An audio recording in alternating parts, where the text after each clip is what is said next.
right, today we're going to break down one of the most disruptive weapons in the entire digital world, the denial of service attack. Think of it like a brute force digital siege, one that can bring even the biggest, most powerful online services to their knees. So here's how we're going to walk through this. First, we'll cover the basics. What exactly is a DoS attack? Then we'll look at how attackers build these huge virtual armies to launch them. And finally, we'll get into the really important stuff. How do you fight back? Okay, so let's dive right in.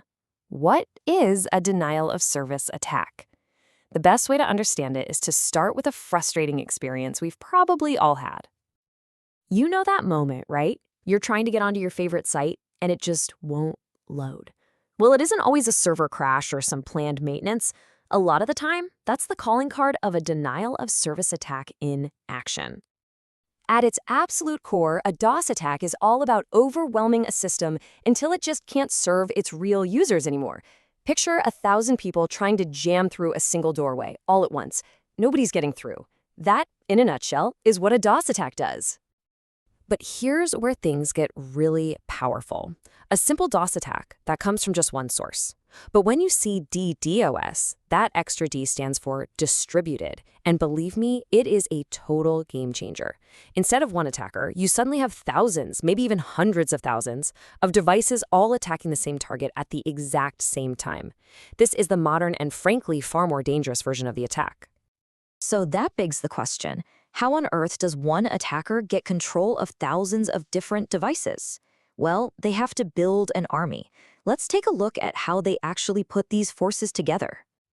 You know, a DDoS attack doesn't just happen out of thin air. It's a really carefully planned two-step process. First, the attacker has to quietly and patiently build their army of infected devices. It's only after that's done that they can actually unleash it on their target. This weaponized network has a name. It's called a botnet. And we're not just talking about computers here. Attackers can hijack pretty much any internet-connected device you can think of, from your smart fridge to your home security camera, and enslave them all to a single command.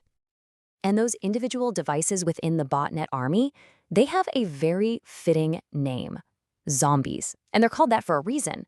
Their real owners have absolutely no idea that their devices have been co-opted into this massive digital horde, just mindlessly following the orders of some hidden attacker. Okay, so the botnet army is assembled and waiting. Now it's time for the attack itself.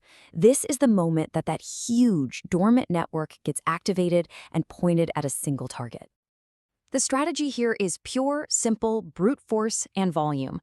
The goal is to completely jam the target's bandwidth so that any real, legitimate traffic just has no way of getting through.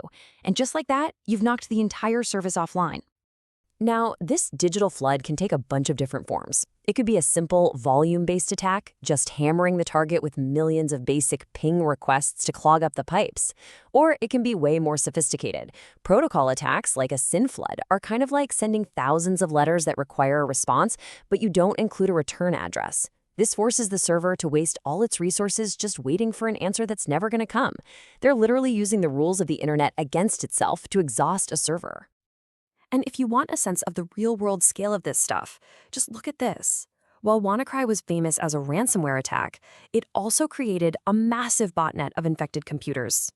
The scale of these operations can be absolutely immense, capable of crippling global corporations and critical infrastructure, sometimes in just a matter of hours. So this brings us to the human element of it all, right? Why? Why would someone go to all this trouble to launch an attack like this? Well, the motivations are as varied as the attackers themselves. The reasons can be anything from corporate espionage, taking a competitor offline right during their biggest sales event, to straightforward ransom demands. We also see attacks driven purely by ideology and even full-blown state-sponsored cyber warfare, like the massive attacks in 2007 that basically crippled Estonia's entire digital infrastructure. Okay, so this is the crucial question. How in the world do you stop a flood that's coming at you from 100,000 different directions at once? It's not as simple as just blocking one bad guy. Let's look at the strategies for mitigating these attacks. Defending against this is an active three-stage process. It's a battle plan. First, you have to detect the attack as early as you possibly can. Then, you have to respond by intelligently filtering out all the malicious traffic while still letting your real users through. And finally, you analyze what happened, you learn from it, and you strengthen your defenses for the next time.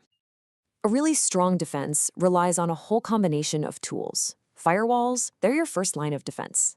Then you've got advanced traffic filtering systems that are constantly working to separate human users from bots. And a really key piece of tech here is the Content Delivery Network, or CDN.